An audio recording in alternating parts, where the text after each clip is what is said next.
And we teach each other, and for me, that's the best part about being a teacher in this area, because it's not just we all learn together. It's not just me lecturing the kids. It's a totally different way of instructing kids. It's really hands-on. Presented by Sacramento Educational Cable Consortium.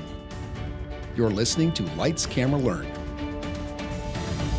Hi, welcome to Lights, Camera, Learn. My name is Aaron Heinrich, and I'm your host, and I'm here welcoming Dawn Williams from Franklin High School as our guest. Welcome.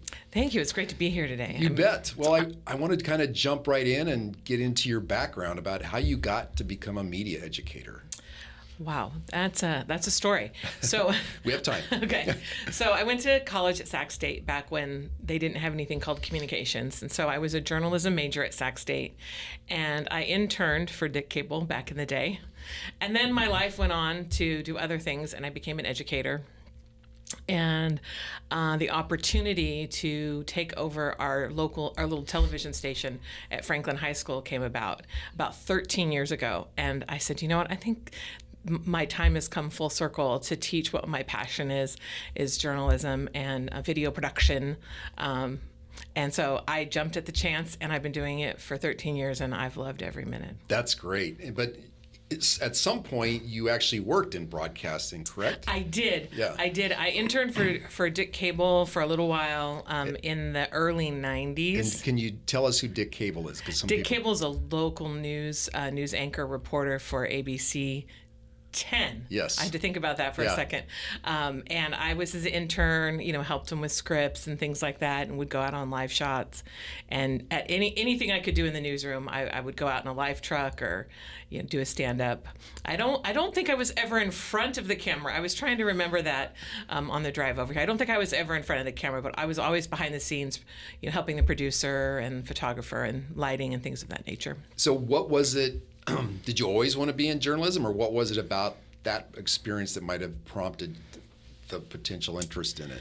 I think what prompted it for me was just the excitement of capturing the story and then telling the story from whatever perspective, what was happening, whether it was from the mom's perspective, the child's perspective, was it a fire, what was going on, at that particular time. And that's, I think, what captured my interest. And then when I had the opportunity to do it at school as an educator, I just thought, I think we can really do something amazing here. With the background I've had and the context I still had, I could really do something incredible. Yeah, so what then said, okay, I'm going to take this and now I want to teach it? What is it that triggered that?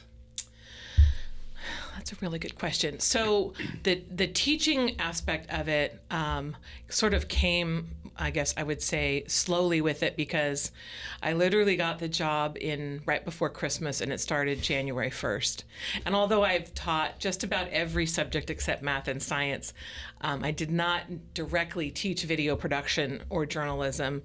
And things have changed since I was in college, from tape to tape to, different things. And now we're, all digital. So it was a huge learning curve for me right away. It was, so I jumped in and I took classes at CRC and ARC to just bring my skills up to industry.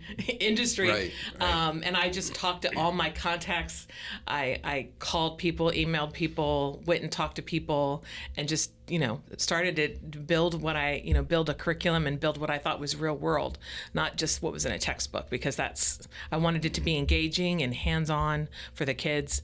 And I wanted them to have the same spark and passion I had. So, and still have, but in the moment. So I opened the door of the TV studio, and I kid you not, there were Costco tables with green tablecloths.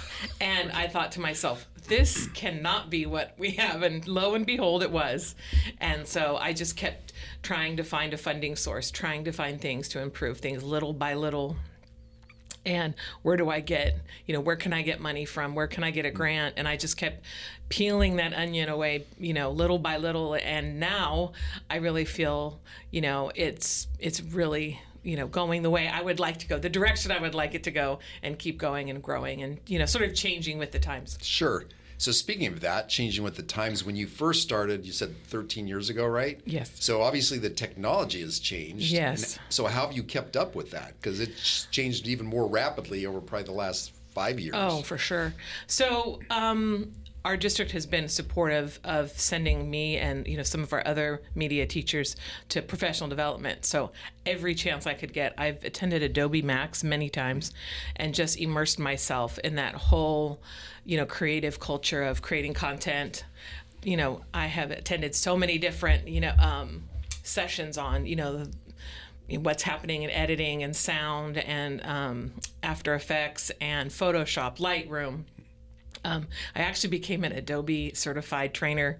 Really? Yes, Okay. I did. All In right. Premiere That's quite Pro. an accomplishment. Yeah. I said I could do it in one. Let's pick one. So I did Premiere Pro. So that was quite a feat, and I really was like, okay, I feel like I've got my feet in the ground, and I can do this. So, and I do that with the kids. We learn and teach each other. Sometimes we'll have a project where we can't get the sound quite right.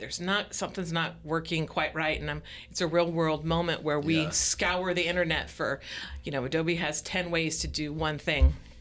Okay, what's the trick, guys? Right. And then we teach each other, and for me, that's the best part about being a teacher in this area, because it's not just we all learn together. It's not just me lecturing the kids. It's a totally different,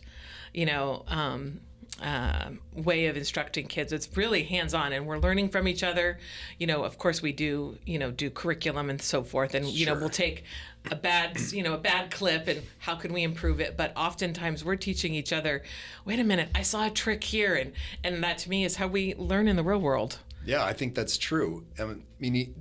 So let's go back again 13 years. How has instruction changed?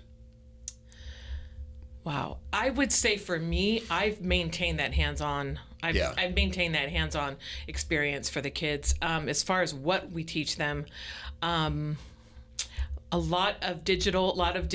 I guess what I would say, the let me go back. The SD card instead of the tapes.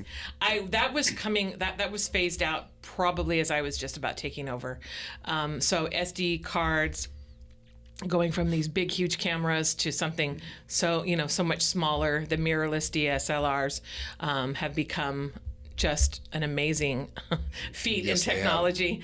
They're lighter, they're easier to carry, and having the wireless technology for microphones has improved immensely since, and it continues to improve. So that has really helped. So I think being able to have access to the funds to even purchase those has been an asset to our program as well. And just looking for any grant or funding. CTIG has been a huge part of me sometimes getting some of that stuff. What is CTIG? It's California Technology Innovation. Oh, I knew you were going to ask me that. The G is okay. That's okay. It's the money given from the state of California. I'd have to look that up. That's fine. It's CTIG funding. Yeah. It comes from the state, but it's only allocated to programs that have a CTE teacher.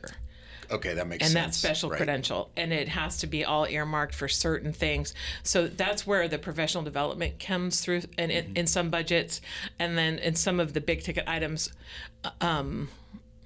some of the bigger things like a switcher or something like that. Yeah. And speaking of switchers, and you mentioning what to teach, we went from a TriCaster setup to a Blackmagic setup, and that was huge. That was a huge jump for us. It was just not fiscally responsible to keep buying these pieces of equipment that were just hard to fix, complicated infrastructure. And then when we switched to Blackmagic, where things are a little more accessory based or modular, if one thing would break or you're having an issue with it, it's easier to isolate and repair, and it's so much easier to teach. Oh my gosh, I can imagine. It's so much easier.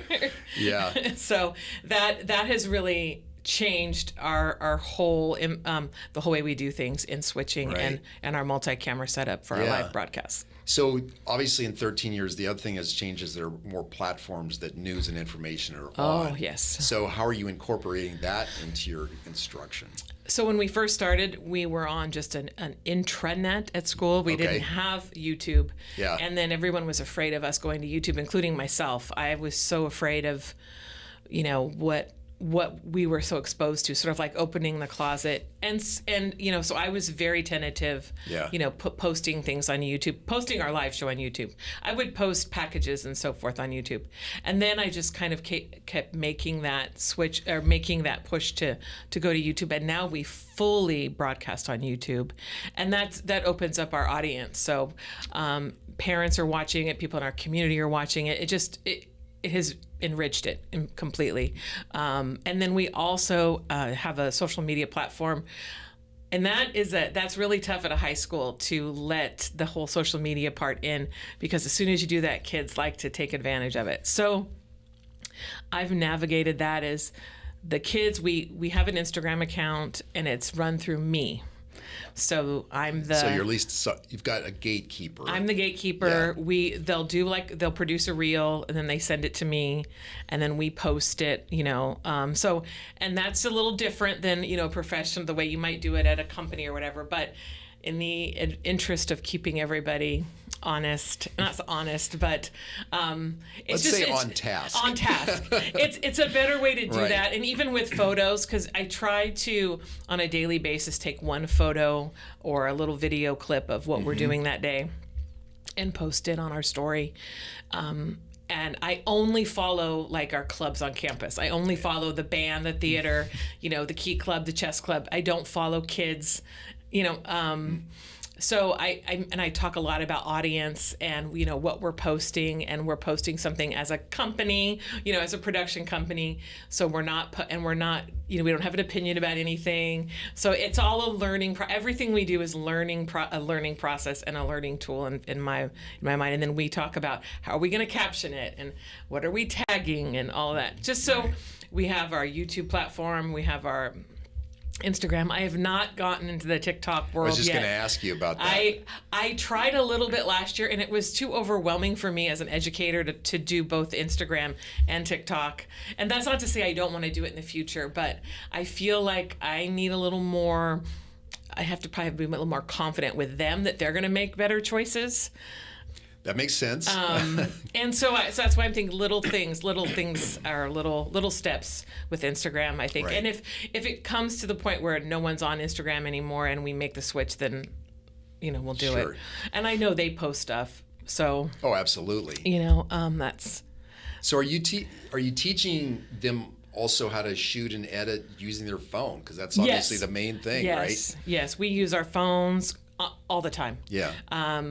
In fact, just the other day, we have a very active college and career center on campus. And the gentleman who runs it, he says, "Oh, I've got this college here. Can you come film it?" And the bell's ringing, we're trying to figure out who's going where. And so the kid just went up, and I had a wireless microphone set up that you could just plug in your cell phone, and he filmed it, and you would never have known it was filmed on his iPhone. Well, if you just look at some of the movies that are doing it, they shot 28 years later, which is the zombie movie, Yes. completely on iPhones. Yes. So I think that technology is definitely changing the way we do things, obviously, as teachers, because I think that, the best camera they have could very well be in their pocket, which opens up for a lot more creativity too. Right. And you can have more reporters out there. Well, and it's also the way that they're consuming media Yes. on that particular device. Oh. So I think you have to take that into account at the same time. Yes. So, speaking of technology, I've got to ask, how are you incorporating AI, if at all? So I would say I use AI almost like an assistant producer. Uh-huh. We use it for helping us do closed captioning, because that is that's interesting. That's difficult for us to do quickly sometimes, and sometimes also harder on district firewalls for us to use the other ways to get some of our captioning done, because the firewalls in certain websites and such, that even though they're totally fine, they're blocked. So we've used that, and I've also used it to help them make music. Yep. What's the platform? Avia, I guess. Okay, Avia. I haven't. Songer is one we've started using. Yeah. I'll have to give that a try. Yeah. Because that's another hill with high school students is music. Of course, they want the latest beats, and of course that does sound great, but they're copyrighted. Yes. So we have this constant deep discussion about about what kind of music we want to use. I said, if you'd like to take this same edit and put it on your TikTok, you can choose the music. But if it's airing on our YouTube channel, it needs to be video music or right. And then certainly if they're going to edit into our award contest, it has to be no copyrighted music. Yes. Yeah. And then I've had kids that want to make their own beats, which is amazing. And I love that they want to use GarageBand or whatever. And which I think is another awesome creative way for us to use the tools we have and then sometimes kids are like, well, I'll do the music. I think awesome. Go for it. Well, because that's their talent, and that's absolutely. They might that might be something that they have a hobby, and so I love that. I love that. Oh, make me a beat or find me even a good song that matches this. Yeah. So we passed the songer on to a couple of people, and a PIO at another school district actually used check it out. And one of the ways they used it is she created a song for each new school teacher. Because she knew something about their background, and that's what you can do with that. I'm sure you can do it with a lot of platforms. Is you give it the prompts just like you do with any other AI. You tell it what kind of genre music you want. You want to pick male or female, and then whatever kind of other layers you want to put to it. Then it'll kick out a song in about less than 2 minutes. Oh, I want to try this. Oh, that would love. I love it. It's pretty interesting. We did stories last year. It was kind of a spinoff on the Vogue interview where they go to the person's house and they walk around, and so we kind of did a spoof of that or a spinoff of it where we walked to the teacher's classroom, and they did a tour of the classroom. Oh, and that's great. And we did questions, asked them like who are these people in the photographs, and that was a lot of fun. We got a lot of good. We called it Chat with a Wildcat. I like it. We were trying to be, great. and also we have to shorten the format because we were airing. We did like a director's cut if it was really good. We did and we put that on our YouTube channel, the director's cut, and then we did sort of a shorter version for our show because our show's about 7 minutes long. So each one of we have like 90 seconds sometimes for a news package, and then we'll do promo, which is sometimes 40 seconds, 15 seconds. So it just kind of depends on what we're doing. So your newscast, is that daily newscast? Okay. We do a live newscast Monday, Tuesday, and Thursday, Friday. Okay. And sometimes we do it on Wednesdays, but like most high schools, we have a late start, early out. And sometimes we do it on a Wednesday if we feel it's needed, but typically 4 days a week. And then, so how do you figure out the staffing of that? So I have tried many different combinations in 13 years, and the one I fell on recently that I feel works the best is 2 teams. Okay. So we have 2 teams, and the kids get to pick their name, and right now the teams are the Magic School Bus team and the Mickey Mouse Clubhouse. And so they kind of take on those sort of as a little bit of humor, and back and forth. And so we break it up. We have 2 head producers that are underneath me, so to speak. And then we have 2 production teams. And then from there we have anchors and sound and the production crew inside the actual studio. And then the same anchor teams do it for 1 week on and then 1 week off. Okay. And so the 1 week off, those kids are helping build content. Okay. And they're not in front great. of the camera. And then then we kind of flip flop. Yeah. Do the kids try out for these positions, or do they kind of self-select? A little bit of both. Okay. A little bit of both. I am lucky I teach Avid as well, and so that's a good talent pool. And I've plucked some kids that I think would be great anchors on camera and great media kids as well. So I've been able to do that, and so a little bit of both. Yeah. Right now, I have some kids that are great on camera, very charismatic. They know how to deliver the news, and so that's been nice. And then of course we've got kids that want to do it, and we're and they have something to look up to. Sure. Yeah. Yeah. So what would a typical class for Donna Williams look like if I was a student? So Friday mornings after our live show, we do our production meeting for the following week. And so we talk about what stories are happening. We pitch stories. We talk about we have homecoming right now. So what stories we're going to do about homecoming. We have a football game. Okay, who wants to cover the football game? Kind of like planning the next week out. Yeah, it's like an editorial meeting. Yeah, if you're in a and so newsroom, we sit in our control room and we have a big whiteboard and we talk about what worked for the week, what didn't work for the past week, what worked. So we celebrate the good things, and the bad thing. We learn from our mistakes. Oh well, this or that, or those kinds of things. And so then we put it up on the board. So Monday morning is like the fresh week. So Monday morning at about 7:30, the kids come to school and they know what to do. They put on their anchor shirts. The kids that are going to anchor, we all wear their polo shirt. As we're in high school. Right. Yep. Just like you would wear at any job. You sometimes have a dress code or you want to look professional. So they find that sort of a badge of honor that they get to wear the shirt. So they grab the shirts, they grab their microphones. So our floor director will help them get their microphone set up. And the on-air talent kind of sits down and they talk to the floor director about what's happening. Do we have any we have anyone in our spotlight corner? That's what we call it. Okay, yeah. Is there a teacher coming? Is there an athlete coming?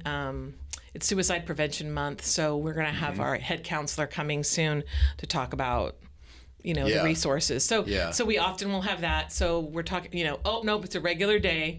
And then our director will call for our first run through. So then we have our sound tech, tweaking the soundboard. We have our assistant director lining up the videos. Our graphics technician is, lining the graphics up.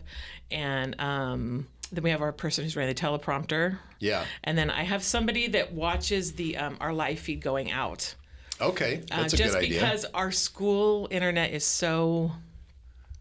can be kind of shaky. Yeah. Or unpredictable, maybe is a better word. Sure. And so I have that person literally watching the computer just to make sure our sound levels are good, our signal going out is strong enough. And if it's not, we can figure out how to troubleshoot it. And then there's usually a few floaters around, kids floating around going, is there anything we can do? And, oftentimes they need to go grab the teacher that was supposed to do the walk-on that got stuck somewhere. And then we used to have we have 4 cam ops. We have 4 cam ops that 3 of those 4 cameras don't move. They are pretty much camera 1, 2, 3. They on our main anchor desk, which is 2 students. We have a sports desk, which is 2. And then we have sort of like the club corner where they talk about clubs and different things.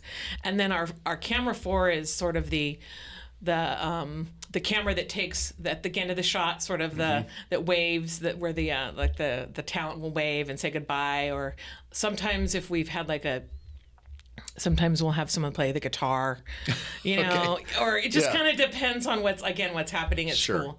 I love any chance to get other kids on, whether it's our choir or, our theater. Sometimes we'll get 2 or 3 kids that are in the current theater production to come in and do a little scene. Let's see what else. Sometimes we'll get, our dance teacher to come in and talk about something. So I try to just incorporate whatever's happening at school. There's plenty of things to cover. It sounds like it. So getting back, that's a typical day. Yeah. We try to do 3 run-throughs. That's my magic number. 3 run-throughs full. That's graphics, video. I try. Sometimes it doesn't quite happen. Can you make it to 2? Yeah, 2. Okay. If I make it to 2, it's a good day. Okay. But the third one is usually the one that I think once they hit that 3rd mark, they feel more comfortable. Sure. And it's mainly for our our production crew. Sometimes the on-air talent, they've nailed it the first time around, but sometimes we need a little more polish in the back in the control room. Yeah, punching up different cameras and different content and different folks. That's not easy.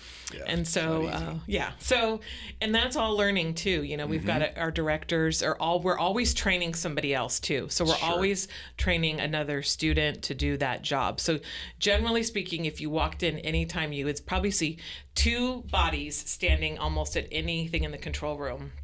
One person doing it and kind of over their shoulder going, okay, this is why we're doing this.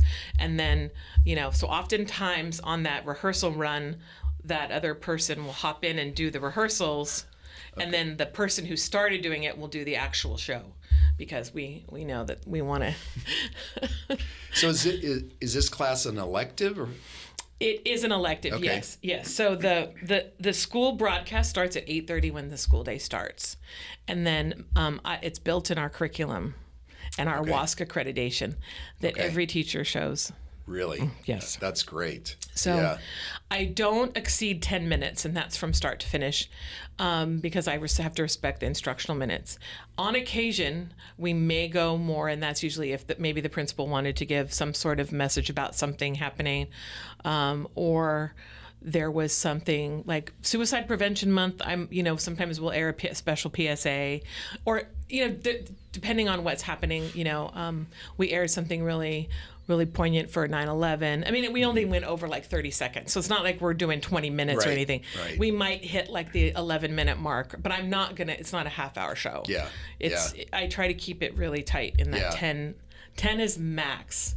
10 is max. Yeah, I could see, especially if you're taking up another teacher's period in the morning. So, are these mostly seniors, juniors, and seniors? What's the composition? The composition is mostly juniors and seniors, Okay. and that's not because I don't want younger students in there. I would love to have all grades in there. It's just tougher with the way our school scheduled day is. Yeah. The younger kids have different, more classes they have to take and less elective choices. Yeah. And that's not, so I have some freshmen and sophomores that just come to come.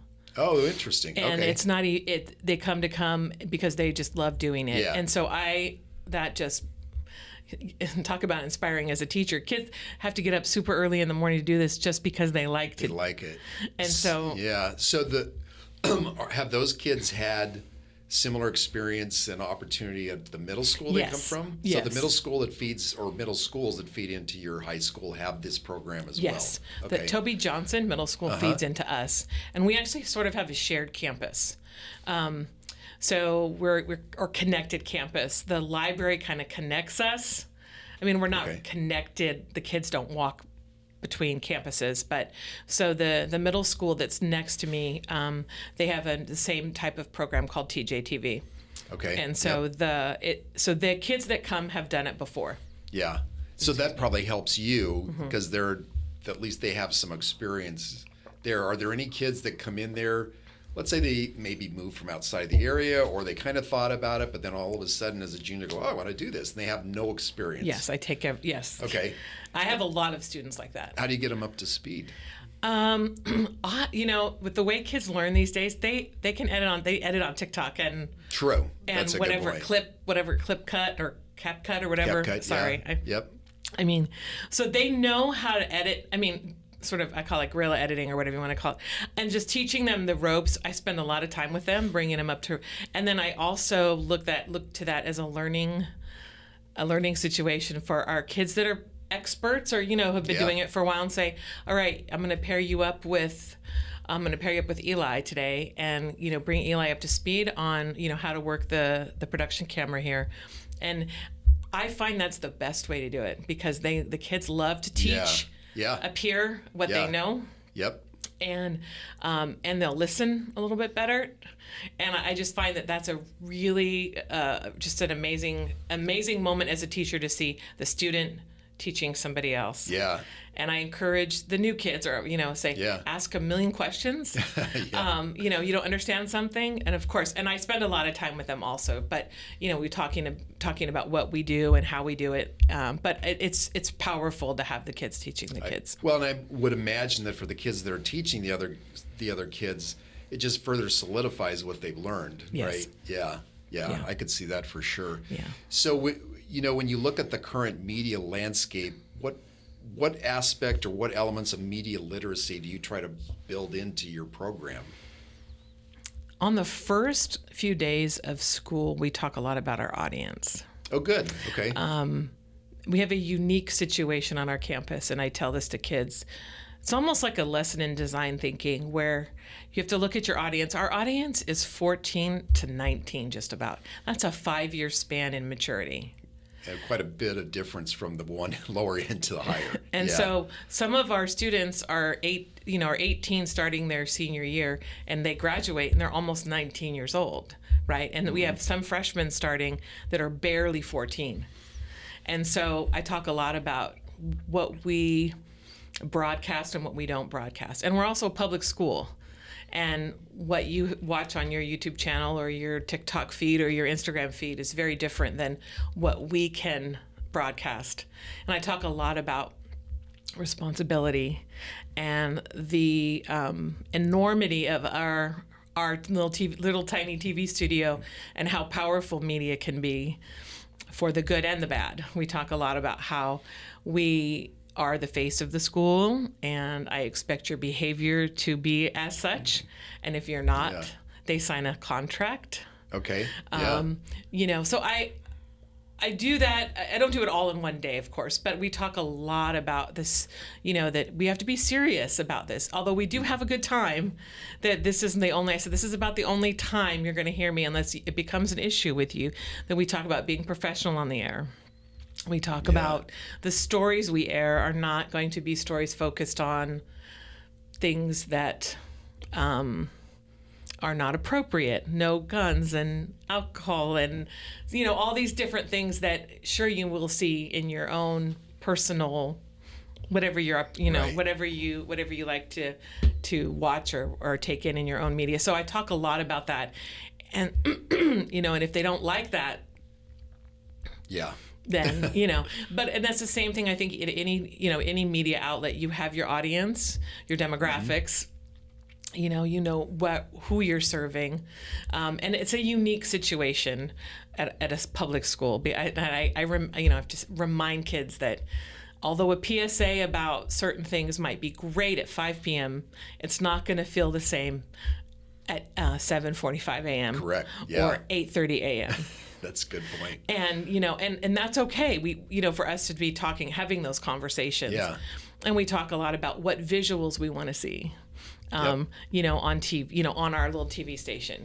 I don't want to see kids being, not punched or anything like that, but not Right. even the illusion that may have happened, even if it is a game. Yep.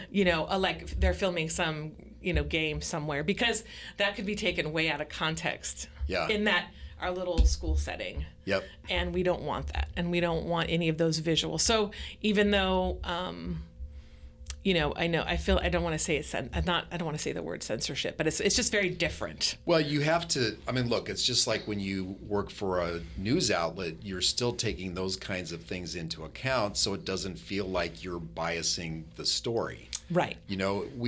When I was at ABC, Tana working there, even though I worked on the marketing side, we specifically looked at, okay, if you're doing a story about a particular neighborhood and all you're showing are the rundown houses that are part of that neighborhood, it makes people feel like that entire neighborhood is that way. Yeah. Well, maybe there's a significant part Sure. but it doesn't mean the whole neighborhood is that way. Right. But if that's all you're showing, then that's creating a bias, not only to that neighborhood, but the people that live in that neighborhood.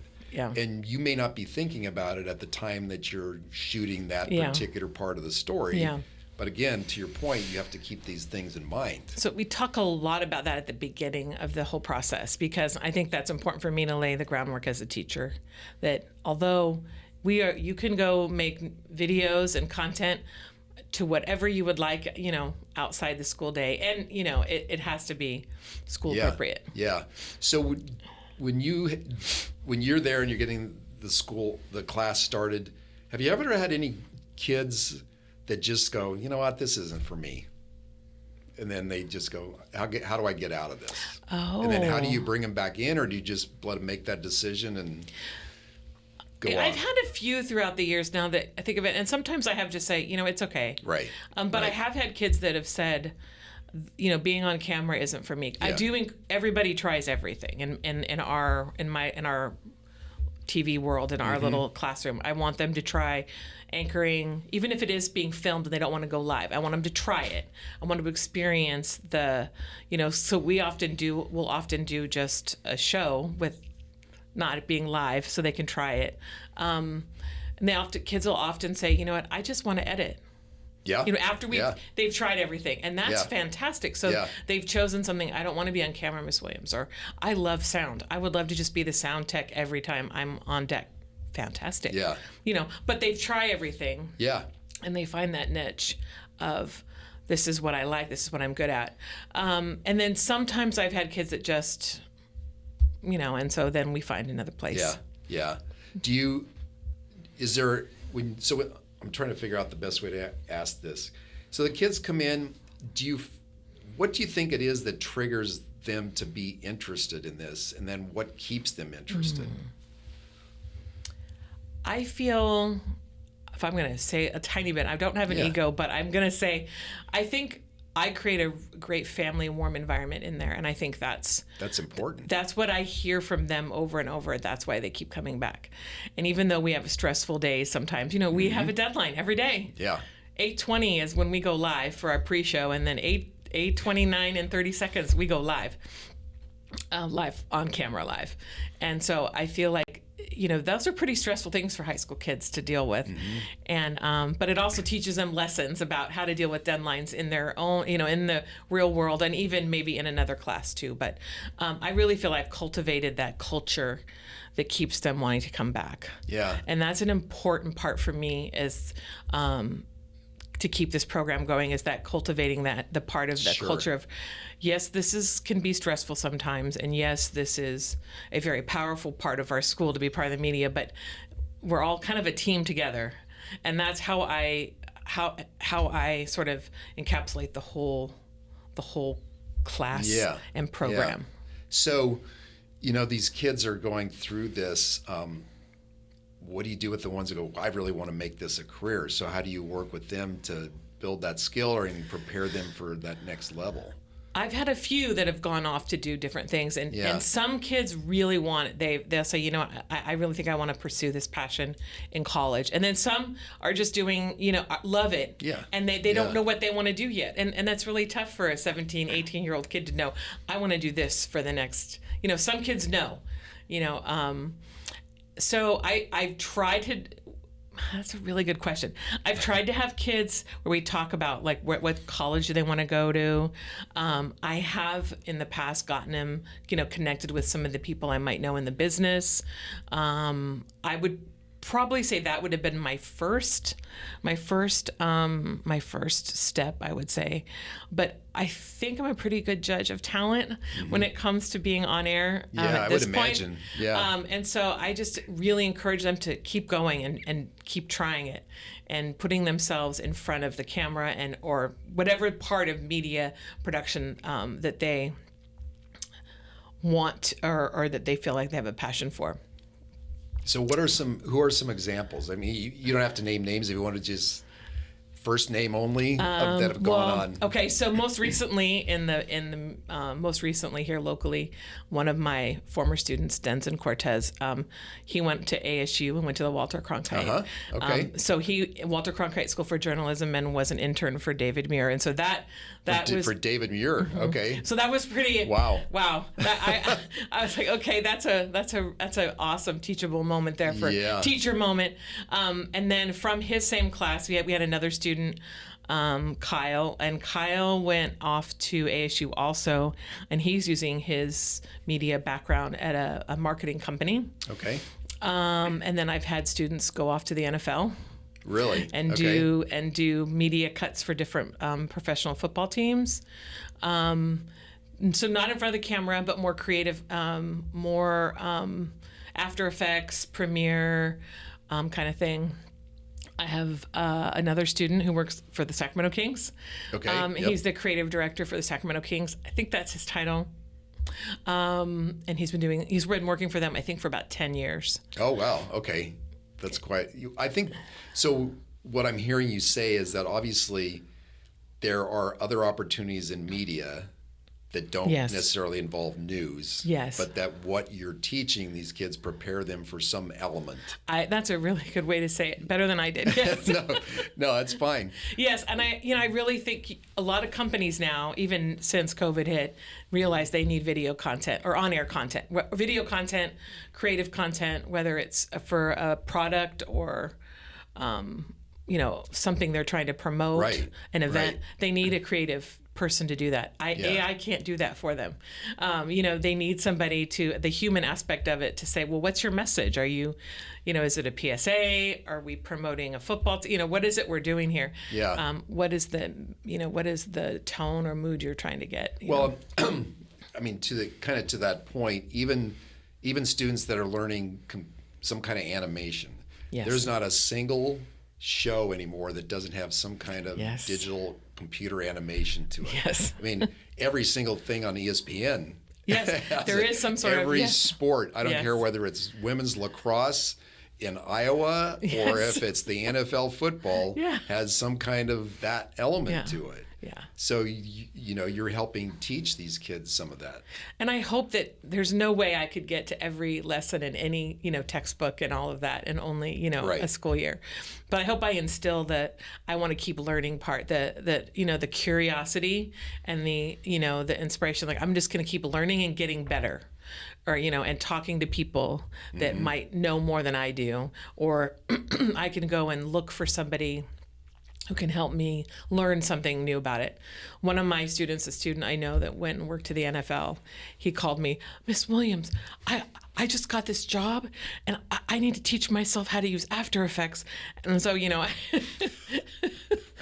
he got the job and he did it, and he came back. He's come back multiple times and said, thank you so much for just, helping me great. get through that panic mode of, I was like, you can do this. Right. I know you can. Hey, you just got a job with the NFL. I think you can do it. And but sometimes you just need that Yeah. that little assurance that you can do it. Yes. You can do it. Absolutely. And even through that you learn just by hanging out with other creatives. Yeah. You know what the latest and greatest is. And I think if you can do that as moving on in this media just in this media world we're now living in, I think you'll be okay. Not being afraid that you don't know it all. Yeah. That you're always searching and being curious to find. I think that the continuing to be curious, I think, is the key. I think at the point when you wake up and think you know it all, that's when you probably don't know anything. Yes. And you better take a second look. Because we're not anywhere without those connections and without that help from somebody else and that curiosity of, well, maybe if I just tried this, or I'm going to call somebody before I hit delete on my project. Right. So the kids are learning these skills for media-related jobs, but what within what they do you think applies outside of that kind of a career? Oh my goodness, so many things. I would probably start with collaboration.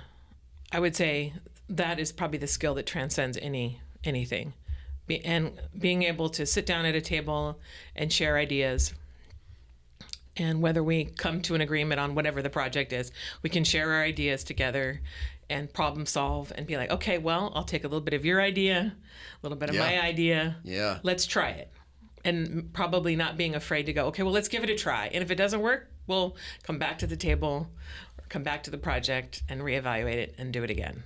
Yeah. And to me, I think that would transcend any career, whether it's media or... Oh, absolutely, because I can't think of a single job I had where I didn't have to figure out how to work with other people. I think that's huge. Yeah. I also feel like that another thing that just sticks in my mind, where I teach the kids the 30-second elevator pitch and the 60-second elevator pitch, and no one's going to hire a jerk. Nope. No one. Nope. You can know nothing. And if they do and then discover you're one, you're not going to keep the job. Right, exactly. Yes. You have to be kind and professional and, work well with others. And you never know where your next job's going to come from. Yep. And if you are not that person, no matter what, you'll never work at any job, much less a job. No, that's true. I want to just, the 30-second and 60-second pitch, I think is really important. I don't think a lot of people consider the importance, but the ability to tell your story or a story in a very short period of time to at least get people's attention. Mm-hmm. Once you got their attention, then you can get them to ask you to say more. Right. But yes, that is a very critical part, partly because people's attention span anymore is pretty short. They don't want a lot of time to have to listen. It is. Yeah. It is. Yeah. So I think collaboration and just, being an easy person to work with. And you can work on the hardest project, the hardest thing, so long as you are willing to do it and willing to do it in a professional manner where you could share ideas. And not being curious about how to solve it. Yep. I think that's the way to go. So if there are folks listening out there that are teachers that don't teach media but are interested in it, what advice would you give them? Reach out to other media teachers who have new and old, I think would be a good, and there's no reason to reinvent the wheel on certain things. I think, not that we know everything, because we don't, the old teachers like me and even the newer teachers, but reach out first. And I would say, don't be afraid to try new things. Don't be afraid to get a camera and try it yourself. I think that was probably one of the things I wouldn't say I was afraid of, but I forced myself to sit down and learn backwards and forwards, the new ways to edit. Because for me personally, I hadn't done that I'd been teaching other content areas. Oh, yeah. And I had done it a little bit just for a hobby, but not teaching it, and not, and just learning something like that. And then the credential piece is a whole nother, the whole other thing is kind of a tricky piece. Yeah. And then asking for help. I think even sometimes no matter any profession, but sometimes it's hard to ask for help. Yeah. And, even coming to you guys and asking for help. You guys were a huge help when I first started. In what way? I needed just guidance, like, where do I start? This camera doesn't work, and how do I fix this one camera to make this work? And, okay, it's a cord or whatever that might be, and what curriculum can I just start with, and begin with? And, I had used some of your curriculum, in the early days of trying to figure out, because then you realize, okay, what are you trying to do within your school and your program? Because not everything works for everybody. No. But asking for help, and I think just being able to try new things and be like, okay, well, I tried this, it didn't work.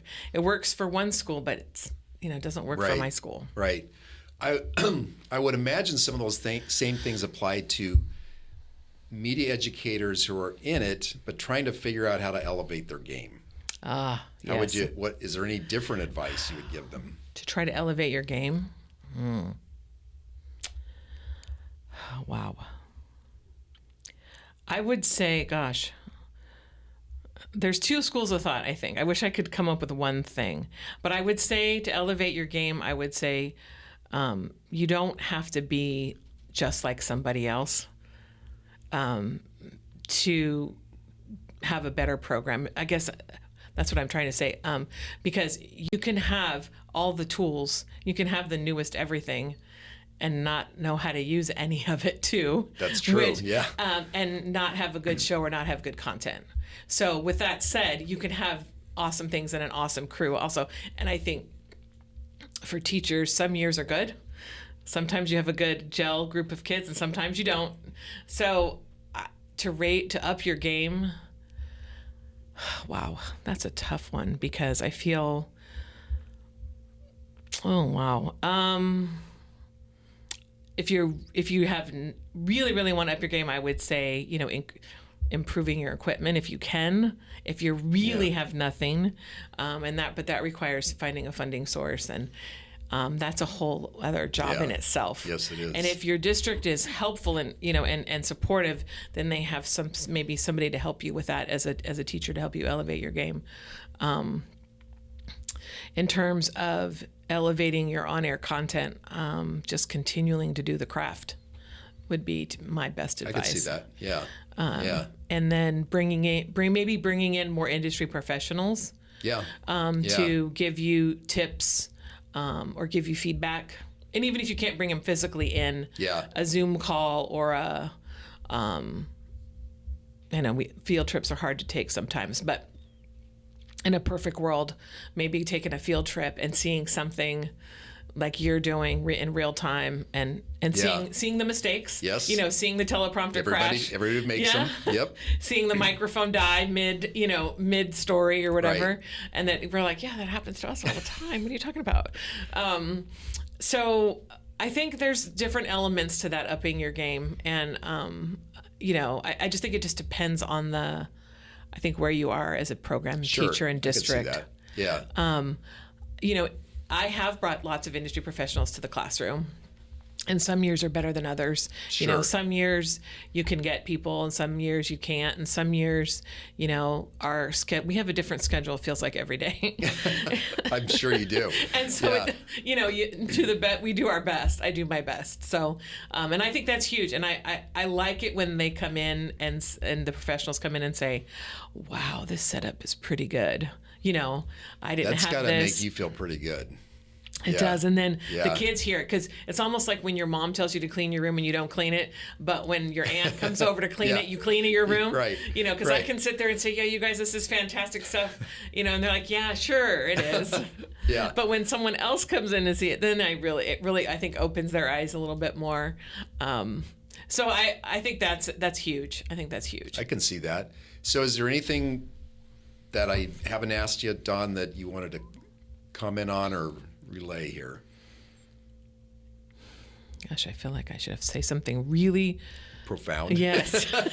Well, I think you've been really helpful. I think this is really interesting. Gosh, I wish I had something more profound to. I think if 28 years in education and the last 13 doing media, you realize, okay, how many kids can you impart your, you know, wisdom to, or impart or inspire? And I think that's what keeps me going every day, is if you can just inspire one or two kids every day, or at least one, Right. Yeah. to do something, and maybe do something to better their world around them, then you've done something good. Yeah. I think that makes sense. So the day you wake up and you feel like you haven't done that, is that when you say, okay, maybe I either need to rethink what I'm doing or not do it anymore? I think so. Yeah. I still want to do it. Yeah. I still want to do it. And I still think teaching kids that they have a voice. Yeah.